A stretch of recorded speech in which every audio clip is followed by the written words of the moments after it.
Bonjour et bienvenue dans votre émission Midi Mag. Aujourd'hui, nous allons parler d'une structure unique en son genre en Polynésie, un centre d'accueil pour les enfants, SOS Village d'enfants. Il existe depuis 20 ans à Papara et vous êtes son directeur, Teva Char. Bonjour Teva. Yorana. Je rappelle que les auditeurs peuvent intervenir à tout moment dans cette émission. Si vous avez une question, vous pouvez appeler le 40 86 16 00, une question ou même un témoignage d'ailleurs. Alors, le village d'enfants de Papara, c'est 3 hectares de superficie, 12 maisons, 50 à 60 enfants qui vivent sur place. Teva Char, avant de faire une visite guidée des lieux, grâce à un reportage que nous avons réalisé cette semaine, est-ce que vous pourriez nous raconter les débuts de la création de ce village en 1994-95 ? Alors, le village d'enfants, c'est une belle aventure qui a commencé donc il y a 20 ans. Par un regroupement d'amis d'abord, suite à plusieurs constats vécus, connus en Polynésie, mais pas trop parlés parce que je pense que l'enfance maltraitée à l'époque n'était pas un sujet qu'on abordait facilement parce qu'on était encore dans le concept du tamari, donc l'enfant roi. Et donc il y a 20 ans, des consciences se sont réveillées par le juge des enfants, par la société civile, notamment Mayana Bombridge, membre très active encore aujourd'hui dans l'association Village d'enfants, Georges Sioux, Eddie Cowan et tant d'autres qui ont décidé en tout cas d'agir en mettant en place une association. Donc Village d'enfants SOS de Polynésie en 93, avec cette conviction en tout cas d'ouvrir un établissement pour accueillir en tout cas une spécificité qui est propre à la Polynésie, on le voyait encore beaucoup à l'époque, des fratries, qui est encore composée de 4, 5, 6 enfants, parce que la volonté à l'époque de ces personnes était de ne pas séparer les fratries. Et le concept qui répondait le mieux, et en faisant des recherches et faisant des appels vers, en tout cas, l'Europe, c'était bien Village d'enfants. Et avant ce village de Papara, qu'est-ce qui se passait alors quand des enfants avaient des soucis, étaient maltraités avec leurs parents ? Il existait déjà, il existe encore ces structures à l'époque qui répondaient, lorsqu'elles ont ouvert, à un besoin bien spécifique. Donc je pense à Moria, qui est aujourd'hui Royatama, qui est spécialisé dans l'accueil des jeunes adolescents, le Bon Pasteur pour les jeunes filles adolescentes, la Pouponnière de Pirey, voilà. Mais manquait en effet cette structure qui, au-delà de ces spécialisations de catégories, en tout cas d'usagers, de jeunes à protéger, il manquait cette structure qui maintenait en tout cas le noyau qu'est la fratrie. Et Village d'enfants est arrivé à ce moment-là pour mettre au sein même un compromis et que ces enfants soient maintenus ensemble parce qu'il y a déjà une première rupture, sortir de la famille parce qu'il y a des maltraitances ou des violences et en plus s'il fallait séparer les enfants, ce sont vraiment des coups durs pour les enfants. Et Village d'enfants a toujours mis en œuvre depuis la philosophie originelle de maintenir ces fratries pour que ça soit une force pour eux de grandir ensemble. Et comment est-ce que vous êtes installé à Papara alors ? Le terrain était disponible, comment ça s'est passé ? Alors, il y a eu un bel engouement autour de cette histoire et de cette aventure de village, parce qu'à l'époque, la mairesse de Papara, une femme bien connue pour ses œuvres, en tout cas dans le social, et son caractère aussi, c'était Madame Touyanou Le Gaïk, qui avait déjà contribué à l'ouverture du foyer pour les femmes violentées, le Puotehau, et également voulait faire quelque chose pour l'enfance. Avec des personnes qui voulaient protéger les enfants, mettre en place le village d'enfants et une mairesse qui avait une grande propriété de plusieurs hectares et les Lugaïques sont connus en tout cas pour être propriétaires terriens. Mettre tout ça dans un shaker a fait que il en est ressorti une mise à disposition de ce grand terrain en effet et l'implantation d'un village d'enfants. Et ce village donc existe depuis une vingtaine d'années. Quel est le bilan général qu'on peut tirer de ces 20 ans ? Le bilan, après 20 ans, je vais dire que le village d'enfants n'est pas encore arrivé à un rythme de croisière. Pour un établissement, 20 ans, c'est encore jeune. Mais nous avons quand même un bilan plus que satisfaisant. notamment pour les enfants qui sont passés par le village d'enfants, qui sont aujourd'hui sont des adultes. Voilà. Après, notre bilan, c'est vrai qu'il va plus s'articuler sur des critères qualitatifs. Parce que, voilà, qu'est-ce que la réussite, qu'est-ce que le bonheur? Alors, vaste question dans la vie en général. Alors, dans un établissement, on va plutôt prendre le fait que déjà, leurs enfants, hein, eux, ne soient pas placés. Ça, c'est déjà une belle réussite. Ensuite, c'est-à-dire que ceux qui sont passés par chez vous, quand voilà, eux deviennent parents, ça se passe bien. Voilà, ne replacent pas leurs enfants au village ou dans d'autres institutions. C'est déjà une belle réussite. Ça veut dire qu'ils ont pu, en tout cas, penser toutes ces souffrances et avoir un vrai rôle de parent. Peut-être que eux-mêmes n'ont pas eu voilà, cet affect, mais eux, aujourd'hui, sont capables de donner, de protéger leurs enfants. L'autre critère de réussite, voilà, c'est après que quand on n'a pas été beaucoup aimé dans la vie et qu'on est capable d'aimer soi-même un concubin, une concubine, avoir des enfants, c'est un critère aussi pour nous. Alors voilà, le bilan, il va s'appuyer beaucoup sur ça. Ensuite, c'est vrai qu'on a des critères, on va dire, ordinaire, qui est le travail, le logement, voilà. Et en effet, nous avons... La réussite scolaire, c'en est un également? La réussite scolaire, bien sûr, j'allais y venir. Bien sûr, nous avons eu des réorientations de certains de nos enfants parce que le profil nécessitait en tout cas une prise en charge plus spécialisée que le village d'enfants. Mais nos critères, en tout cas, voilà, aujourd'hui, nous montrent que déjà, un bon point... Nous n'avons pas d'enfants qui ont mal tourné dans une délinquance, qui ont amené peut-être une incarcération. C'est déjà un bon point pour nous. Voilà. Après, sur environ 135 enfants qui ont transité par le village d'enfants, parce qu'on est vraiment à séjour, hein. Nous ne sommes pas à vie avec ces enfants-là et eux non plus avec nous. Donc sur les 135 enfants qui ont transité par le village, le bilan est quand même bien satisfaisant.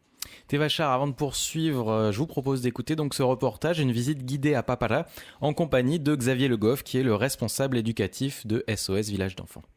Donc on a 12 maisons, chaque maison a été baptisée, elle a un nom en tahitien. Donc vous allez avoir Merio, vous allez avoir Anoua, Arc-en-Ciel, c'est ça, hein? Ouais. Voilà, donc voilà, vous avez différentes maisons. Ils sont entre frères et sœurs obligatoirement. Ça c'est la philosophie du village. Des villages SOS France, mais du village aussi de Polynésie. Ils sont entre frères et sœurs dans le sens où on veut garder ce lien fort qu'il peut y avoir entre la fratrie. Il est arrivé, historiquement, au village, il est arrivé qu'on se sépare quand il y avait vraiment des conflits énormes entre les... Il fallait mettre un peu de distance entre les deux pour pouvoir les remettre après ensemble, de toute façon. Mais la philosophie, c'est un toit, une fratrie, une mère SOS. C'est une vie de maisonnée. C'est-à-dire que la tati, c'est pas elle qui fait toujours le repas. Il y a aussi de l'apprentissage. Les enfants aident à mettre la table comme une vraie vie de famille, quoi. C'est ce qu'on essaie de leur inculquer parce que pour plus tard, il va falloir qu'ils aient ces rythmes-là aussi. Se lever le matin, pas se coucher trop tard, préparer le repas, mettre la table, participer aussi à nettoyer la maison, à l'entretien, des choses comme ça. Bonjour Léanie. Donc Léanie qui est l'aide familiale de Tati Jasmina. Donc quand la Tati est en récupération, c'est l'aide familiale de la maisonnée qui prend sa suite. Donc voilà, après chaque maison a la même structuration. C'est-à-dire qu'il y a la chambre de la tati. Après il y a le lieu commun, c'est la terrasse. Là c'est comme dans toute maison polynésienne, le lieu commun où tout le monde passe, où on fait ses devoirs, où on mange. Et là vous êtes combien Alors il y a 3 petits, 5, 6 et 8. Et Alison et Harry, 16 et 17 ans. Chaque maisonnée a son budget à gérer. Il y a un budget global qui est versé par les affaires sociales. Et en fait, on l'a réparti sur les 12 maisonnées. On a vraiment voulu garder cet esprit famille. Et pour garder cet esprit famille, ça veut dire aussi que la tati doit gérer son budget. Donc c'est les tatis qui font les courses alors? C'est les tatis qui font les courses, qui tiennent un budget comme un budget de maisonnée, avec garder les factures pour pouvoir faire du prévisionnel, tout ça. Et de là, de pouvoir dire... je voudrais manger du poisson cru. Là, le poisson, il est à 2500 balles, ça fait 3 fois dans la semaine, ça fait un peu beaucoup peut-être. Voilà, c'est le principe de réalité aussi. Ça va, Brian? Ouais. J'ai vu ce matin? Ah non, c'est Skyly que j'ai vu, c'est hier. Mais non, c'est moi. Mais si, qui se brossait les dents? Ça va? Ouais. Inanou, elles sont où tes savates? Qu'est-ce qu'ils font dans ton sac? Elles devraient être sur tes pieds? Sous tes pieds? Ah, tu veux pas? Pourquoi tu veux pas? Tous les ans, on organise ce qu'on appelle une journée frères et sœurs. en fait, où sont invités les parents, les frères et les sœurs qui étaient au village. Hein. Et donc principalement, c'est l'occasion d'inviter les parents. Donc c'est une journée, donc c'est en mai, où les parents sont là au village, où ils participent, on monte des activités avec eux, où ils passent la journée justement avec les tatis, avec toutes les équipes du village et leurs enfants. La finalité, c'est quoi? C'est que les parents les récupèrent un jour? Oui. Ouais.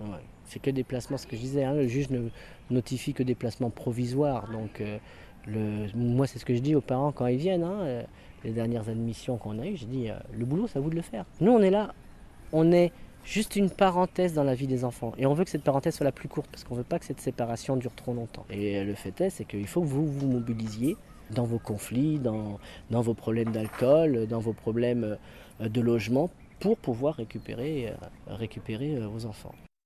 Voilà, c'était Xavier Le Goff, le responsable éducatif de SOS Village d'enfants de Papara. On est toujours avec son directeur de ce village d'enfants, Tevachar. On a entendu, donc il y a des maisons, il y a une douzaine de maisons, et dans chaque maison, il y a une mère SOS ou une tati. Qui sont ces femmes en fait, et comment est-ce que vous les recrutez? Alors, ce sont des mères SOS, des éducatrices familiales, donc c'est un vrai métier, parce qu'elles sont recrutées déjà selon une procédure pour vérifier, bien sûr, si elles ont les compétences pour travailler dans un village d'enfants, parce qu'il faut savoir que village d'enfants, c'est une permanence affective et éducative, donc ces femmes, ces mères SOS, sont amenées à rester 5 semaines au village et ensuite enchaîner avec une semaine de récupération. Donc ça, c'est la partie, on va dire, compétences éducatives. 24 heures sur 24, elles sont là. 24 heures sur 24, bien sûr avec des temps aménagés. Hein. Elles ne sont pas in situ tout le temps. Donc elles vivent aussi pendant les journées. Et surtout aussi, nous allons évaluer les compétences cognitives. C'est un bien grand mot, mais c'est surtout pour voir si elles ont les capacités à pouvoir justement être un bon référent affectif pour ces enfants. Donc là, on est plus sur un volet psychologique. Donc elles vont enchaîner avec plusieurs entretiens avec la psychologue du village parce que nous avons réellement besoin, j'ai réellement besoin de pouvoir compter sur une équipe qui est là pour plusieurs années. Dans l'intérêt surtout de l'enfant. Et bien sûr du fonctionnement de l'établissement, mais surtout dans l'intérêt de l'enfant. Pas de rupture supplémentaire. Il y a déjà une rupture avec les parents, une séparation. Alors, nous, au village, nous essayons, dans la mesure du possible, de leur donner cette permanence affective, ce qui fait que nous avons encore des mères SOS, depuis l'ouverture, qui sont au village encore. Et est-ce qu'il faut un diplôme particulier? Qu'est-ce qu'il faut présenter quand on se présente? Alors, nos mères SOS actuellement au village d'enfants ont un diplôme d'état d'assistante familiale. Ça a été une volonté du conseil d'administration village d'enfants et de la direction de l'établissement de pouvoir qualifier ce personnel. Maintenant, bien sûr, il y a des départs à la retraite, des démissions et les nouvelles, nous demandons un minimum d'avoir un niveau de DNB. Et ensuite, en interne, nous organisons la formation de ces nouvelles accueillantes. Parce qu'il existe également des aides familiales qui sont donc les binômes de ces mères SOS. Donc nous assurons en interne cette formation parce que malheureusement, le pays n'assure pas la formation des assistantes familiales. Et donc, ce système de mère SOS, ça existe depuis la création. Racontez-nous, ça a commencé en Autriche, c'est bien ça, hein, les villages? La mère SOS, c'est vraiment le fondamental de village d'enfants. Ce n'est ni une éducatrice spécialisée, c'est ni une femme qui a vu de la lumière qui est arrivée, c'est vraiment un engagement professionnel de cette dame. Et ça remonte en effet à la création du premier village d'enfants en Autriche, avec monsieur Hermann Meiner, qui est le fondateur, et qui a eu l'idée à l'époque, en constatant ces orphelinats de l'après-Seconde Guerre mondiale, qui fleurissaient dans plusieurs villes d'Europe touchées par cette guerre, et ces veuves de guerre qui elles-mêmes donc avaient perdu leur mari au front. Et monsieur Meiner, qui avait des maisons, a eu l'idée en tout cas de prendre une veuve de guerre et ses orphelins en fratrie, de les mettre dans une maison. Et voilà comment est née la première maison du village d'enfants. Et depuis, les 4 principes fondamentaux de village sont toujours vécus et c'est donc d'accueillir des fratries par une mère SOS dans une maison, dans un village d'enfants. Donc voilà donc les 4 principaux fondamentaux et aujourd'hui nous les vivons encore. Ici, on connaît aussi le principe du Fahamou. En quoi est-ce que donc cette idée qui est née en Autriche il y a très longtemps, elle a réussi à rencontrer la culture polynésienne? Vous y avez pensé aussi à ça? Alors, c'est justement pour revenir au tout début où je disais que voilà, donner son enfant, enfin amour, c'est encore autre chose. Hein.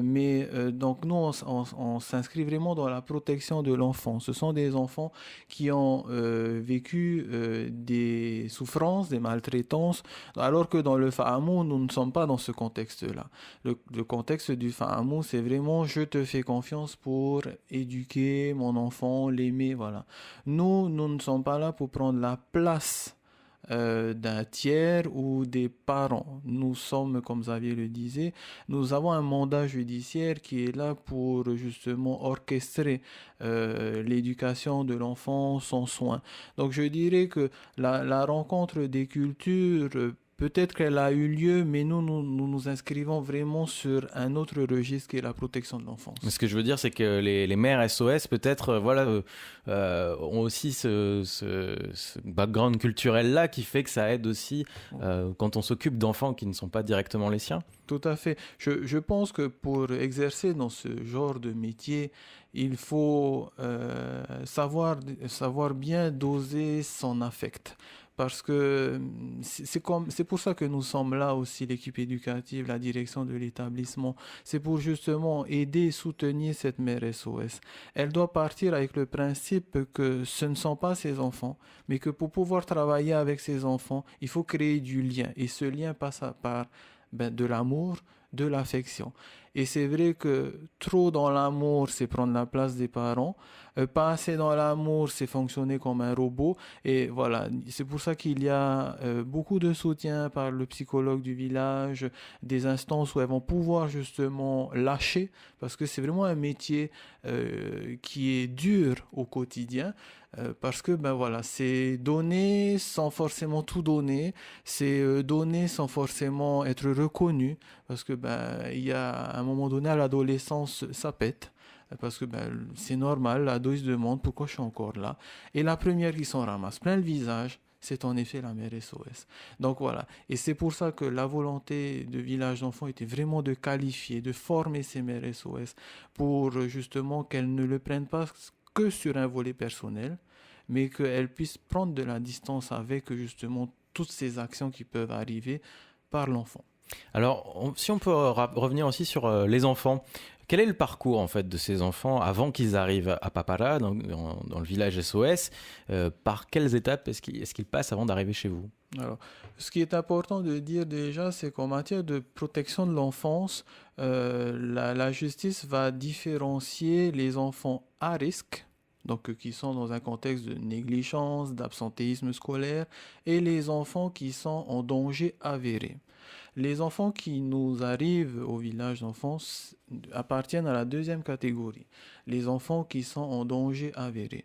Où là, en effet, donc après évaluation, donc en général médicale, sociale, de l'école, il y a de grosses carences et un contexte familial qui ne permet pas l'évolution de l'enfant et de sa fratrie. Donc ce volet évaluation, c'est la base même. Ensuite, donc toutes ces évaluations vont arriver chez le juge des enfants qui va ordonner donc un placement en institution et le village d'enfants peut être retenu comme l'institution la plus adaptée. Voilà. Et ils sont là souvent parce qu'ils sont aussi nombreux, c'est ça? Ils sont 3, 4, 5 frères et sœurs? Voilà, et on est souvent, village d'enfants est souvent appelé parce que justement nous sommes le seul établissement à assurer l'accueil de fratries en permanence. Est-ce qu'on fait des différences après, suivant le vécu des enfants, ceux qui ont vécu des choses plus ou moins violentes? Peut-être que certains ont même perdu leurs parents, ça arrive, des orphelins? Oui, nous avons une fille donc qui est, voilà, ses grands frères et sœurs sont sortis, qui est orpheline de père et de mère, et d'autres enfants qui sont orphelins de mère ou de père. Et donc on s'adapte au vécu de chacun, c'est-à-dire, je sais pas, certains ont peut-être vécu des violences physiques, peut-être sexuelles, ou d'autres des choses beaucoup moins dures. Et est-ce qu'on s'adapte à chacun? Alors, le maître mot déjà, lorsque nous accueillons des enfants, c'est de ne surtout pas les stigmatiser. Donc, ce sont des enfants ordinaires qui nous arrivent avec deux yeux, une bouche, des mains, ils jouent, ils tombent, ils font des bêtises, voilà. Donc, surtout pas les stigmatiser. Là où nous allons avoir, en tout cas, pour répondre à la question, une vigilance, ça va être au niveau des équipes, des équipes éducatives. Où là, oui, Xavier, avec les éducateurs, les psychologues, on va commencer à tracer justement un projet de soutien d'abord pour qu'il s'adapte réellement à son placement et ensuite son projet de vie en effet. Mais voilà, la différence va s'installer plutôt au niveau des équipes. Mais dans le jardin de village enfant, à l'école, dans les activités, une sortie parc Paovaï, aucune stigmatisation. Parce que cet enfant n'a pas besoin de ça. Et c'est pour ça que tous nos véhicules sont banalisés. Il y a eu des personnes qui nous ont reproché de ne pas avoir mis un panneau au bord de la route, village d'enfants. Je ne suis pas favorable, en tout cas pour le moment. Parce que voilà, chaque maison, on va dire ordinaire, hein, d'une personne lambda, ne met pas le nom de famille de la personne qui habite, voilà, dans cette maison-là. Et je pense que ces enfants ont besoin de ça pour se reconstruire. Ils ont déjà un parcours de vie complexe, difficile. Ils ont à se restructurer. En général, ils ont de gros retards scolaires, d'acquisition. Donc voilà, stigmatiser, je ne suis pas favorable, mais les considérer vraiment de manière ordinaire, mais faire un travail éducatif individualisé, là oui, c'est là où ça va être porteur pour l'enfant. Et quand ils sont à l'école, pareil, on n'insiste pas avec les professeurs, avec les instituteurs. Est-ce qu'ils ont une place à part, quoi? Alors, non, vraiment ne pas stigmatiser. Lorsque je suis amené à signer les pré-inscriptions de ces enfants à l'école ou au collège, je signe comme voilà, une personne responsable légale de ces enfants. Ensuite, donc, les parents vont co-signer avec moi. Et voilà, encore une fois, à la maison ordinaire, on n'a pas un tampon qui indique voilà, que c'est nous, la maison tant avec tel enfant. Donc moi, quand je signe, je ne tamponne pas. Pour que l'enfant, justement, ne soit pas pris par les enseignants ou par la direction de l'établissement, soit avec une certaine faveur, soit avec un regard bizarre. Je le dis parce que ça arrive. Ça arrive que parfois, voilà, on dit, il y a voilà, les enfants du village. Ça peut être du bon côté comme du mauvais côté. Moi, ça me choque parce que voilà, ceux qui sont au village, je vais dire, ce sont ceux qui ont eu l'occasion de pouvoir être protégés. Mais il y en a combien qui sont en milieu naturel et familial et qui ont besoin de cette protection et qui, eux, voilà, on va pas leur dire, c'est mari et ça amia. Voilà, donc on essaie vraiment de ne vraiment pas stigmatiser ces enfants. Alors, Xavier Le Goff en parlait un petit peu dans l'interview tout à l'heure. Les parents donc, qui n'ont plus la garde de ces enfants, quelle est leur place? Est-ce qu'ils viennent de temps en temps? Est-ce qu'ils ont l'occasion de revoir leurs enfants? Est-ce que c'est encadré? Comment ça se passe? Oui, les parents ont une vraie place dans la vie de leurs enfants au village. D'abord parce que la justice leur laisse cette place-là. Nous intervenons au village d'enfants vraiment dans le non-jugement. Nous savons ce que les enfants ont vécu avant d'arriver au village, peut-être par leurs parents, peut-être par la famille élargie ou par un tiers, mais à aucun moment nous n'avons le droit de juger les actes ou ces parents-là. Et de ce fait, nous arrivons à travailler avec les parents. Je considère vraiment les parents comme des associés, au même niveau que moi, au même niveau que l'établissement, au même niveau que le village d'enfants. Ce sont leurs enfants avant tout. Nous avons besoin de ces parents-là parce que nous sommes dans un séjour. Les enfants rentrent au village, ils en sortiront un jour. Et comme Xavier le disait, la plus grande partie c'est vraiment que les parents se structurent. Et pour cela, nous travaillons avec la direction des affaires sociales, puisqu'un référent social est nommé par le juge des enfants pour que lui puisse passer à la maison des parents, faire de l'accompagnement parental, préparer un maximum les visites avec les enfants, et voire même des hébergements chez les parents, et pour pouvoir arriver un jour à une belle sortie de ces enfants. Est-ce qu'il y a des parents, par contre, qui disparaissent, dont on n'a plus la trace? Il y a des parents malheureusement qui disparaissent, mais je peux vous dire que nous avons une très grande conviction de les retrouver. Nous avons retrouvé l'année dernière une maman à Takapoto qui était vraiment, qui avait disparu depuis 9 ans de la vie de ses enfants. C'est lourd pour les enfants parce que porter un nom de famille, ne pas savoir qui, comment, pourquoi, et nous avons, c'est le mot, remué ciel et terre pour arriver avec la direction des affaires sociales à retrouver cette maman. Et en effet, voilà, c'est notre plus grande conviction que d'ancrer l'enfant dans une identité, dans une appartenance. On ne peut pas se construire sur du sable. Une vague, il n'y a plus rien. Et le nom, nous avons tous un nom de famille qui peut nous paraître ordinaire parce qu'on a nos parents, on connaît nos grands-parents. Mais pour des enfants qui ne connaissent pas leur identité, la signification, pourquoi, comment, pourquoi je m'appelle comme ça, c'est vraiment on va dire un handicap dans la vie. Et ainsi, donc, retrouver les parents, oui, on le fait. Et quand ces parents-là, on les retrouve, vous avez quelque chose à leur dire? Vous essayez de les recadrer un peu? Encore une fois, dans le non-jugement, mais dans l'accompagnement de ses parents. Ils ont un parcours de vie, ils ont des souffrances qu'il faut qu'ils réparent eux-mêmes, mais nous sommes là vraiment dans l'intérêt de l'enfant. Le point de départ pour nous, c'est l'enfant. Les parents vont venir contribuer. Donc, un maximum, les faire venir, que les parents puissent participer à la vie de leurs enfants, leur faire signer une inscription à l'école, en colonie. C'est les remettre dans leur rôle de parents. C'est un bon début. Et ensuite, voilà, charge à la direction des affaires sociales, c'est leur mission, l'accompagnement parental. On travaille dans un triangle. Voilà, les parents, les affaires sociales et le village d'enfants. Il est 12h42 sur Polynésie Première. On est avec Teva Char, le directeur du SOS Village d'enfants de Papara. Et on va poursuivre cette émission Midi Mag. Si vous avez des questions, vous pouvez appeler au 40 86 16 00. Teva Char, comment vit le village en fait? C'est quoi? C'est subventionné? Comment ça se passe? Alors, en effet, c'est une association donc reconnue d'utilité publique et le village, pour fonctionner, a besoin annuellement, ça dépend donc du nombre d'enfants, entre 150 et 160 millions pour fonctionner. Donc fonctionner, c'est donner à manger aux enfants, les conduire chez le médecin, les charges des salaires également. Et donc voilà, et c'est un vrai village avec 12 maisons. Donc chaque maison a son budget familial pour en tout cas faire fonctionner la maison avec la tati.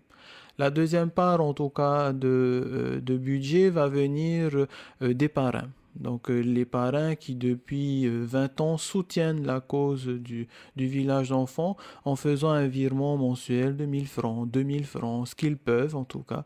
Et ça fait 20 ans que ça dure. Et cette part va représenter dans l'année autour de 15 à 20%, ça dépend des années, donc de part de parrainage. Et ensuite nous avons donc les dons ponctuels, des personnes qui discrètement viennent déposer un chèque ou viennent déposer en tout cas des vêtements, mais là on est plus sur une partie budgétaire. Voilà. Et enfin donc Village d'enfants France qui nous soutiennent depuis donc l'ouverture, la création de l'association, donc va verser également une subvention pour compléter un budget à 100%. On sait qu'avec la crise, il y a des subventions qui baissent. Vous, comment ça se passe? Il faut se battre, Ouais. Il faut se battre. Mais on voit que la part du pays reste constante. La part du pays reste constante. Bien sûr, si le pays peut nous enlever quelques millions, ils vont y aller. Mais voilà, nous avons la conviction. Avec le conseil d'administration, nous avons une vraie conviction pour le village d'enfants. Je n'en doute pas que le ministère de la Solidarité aussi et la direction des affaires sociales, ils répondent en tout cas à un cadre, je peux l'entendre, réglementaire de baisse de subventions. Voilà. Après, le discours que nous avons, nous, c'est vraiment de mettre les objectifs et après on se bat pour mettre les moyens. Donc les moyens, si ça doit être des sous, si c'est aller rencontrer les instances du pays pour défendre, on ira. Alors Tévachar, le vendredi 27 février à Tohata, il y aura un concert de charité, on peut dire comme ça, d'un collectif Tamari Auti, plus de 40 artistes locaux qui vont chanter ensemble. Ils ont déjà fait une chanson et un clip qui s'appelle Taura.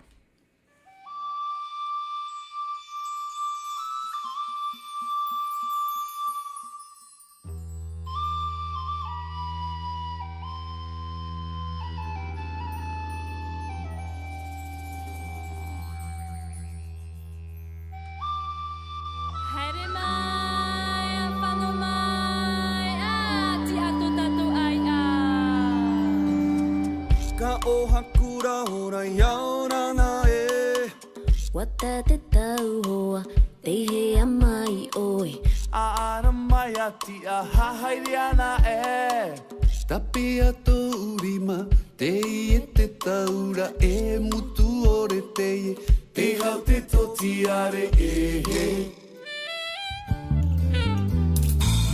Whaakano te tita e whai nei ne. Ma, tau te e tamari ino te wa aho te here. Aho e tahi piti toru mana e. A mauto tatou rima, te e te taura e mutu ore te e. Te hau te totiare e. Tau puta mai na o mata te kie, yo e po te tau e tua. E ke mai te mana o te kari e.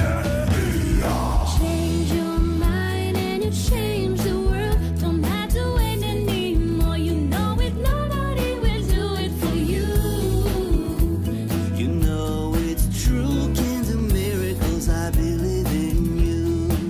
You can do miracles, I believe in you. You can do miracles, I believe in you. Ka o hakura ora iaora na e. Whaia te praura a e aha ana e. Tapiri mai amato ahimene. Tape atura turima o tatou te nati e mutu ore te e. Te tau no totiare e.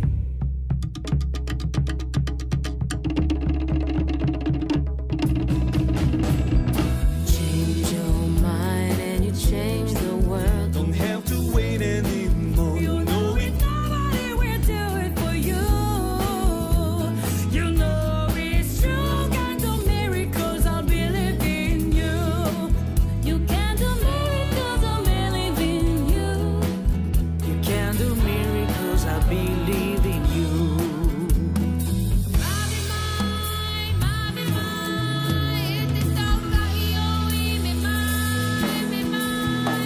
Ici c'est tous les artistes de la Polynésie. Ici c'est tous les artistes de la Polynésie. Ici c'est tous les artistes de la Polynésie. Quand tu chantes et quand tu danses, c'est que c'est plus c'est le temps de changer, oui, tout le monde veut sourire. C'est la solidarité qui fait que nous pouvons vivre. Ici c'est tous les artistes de la Polynésie.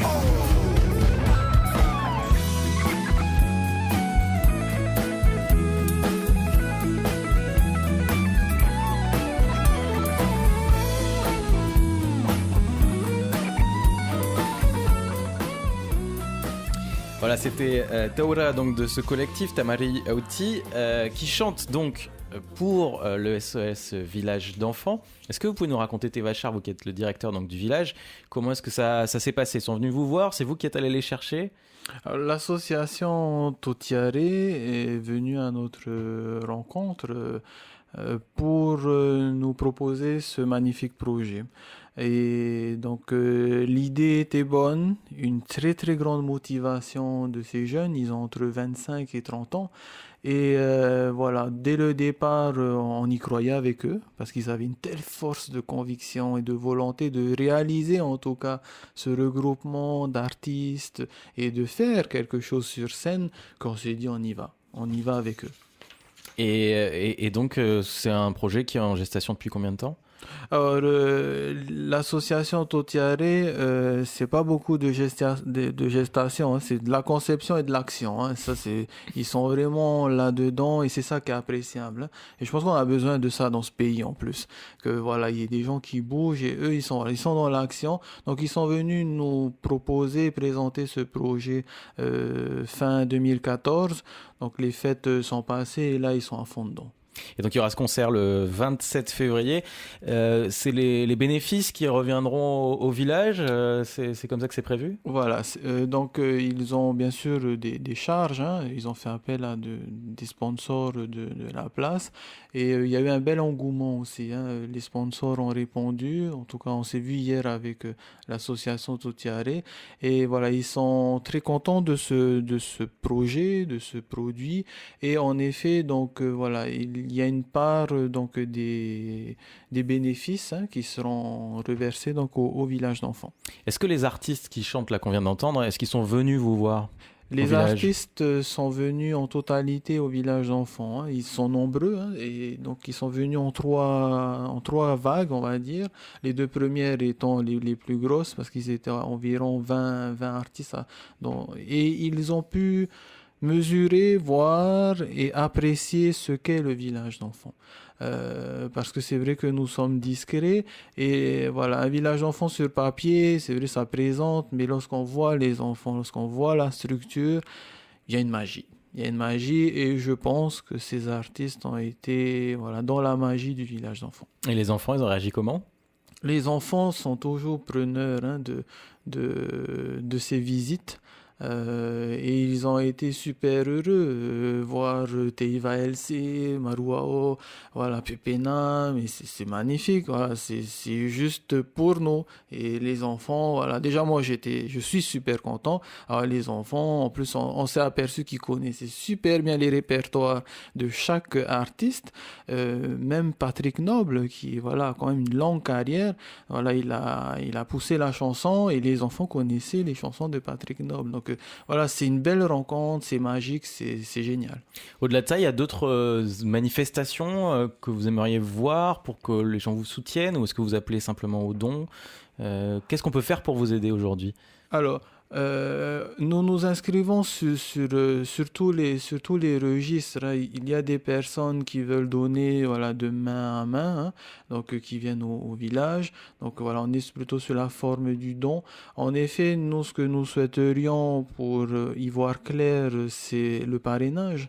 Donc le parrainage qui va être voilà, régulier et qui va permettre le fonctionnement de l'établissement et répondre aux besoins des enfants.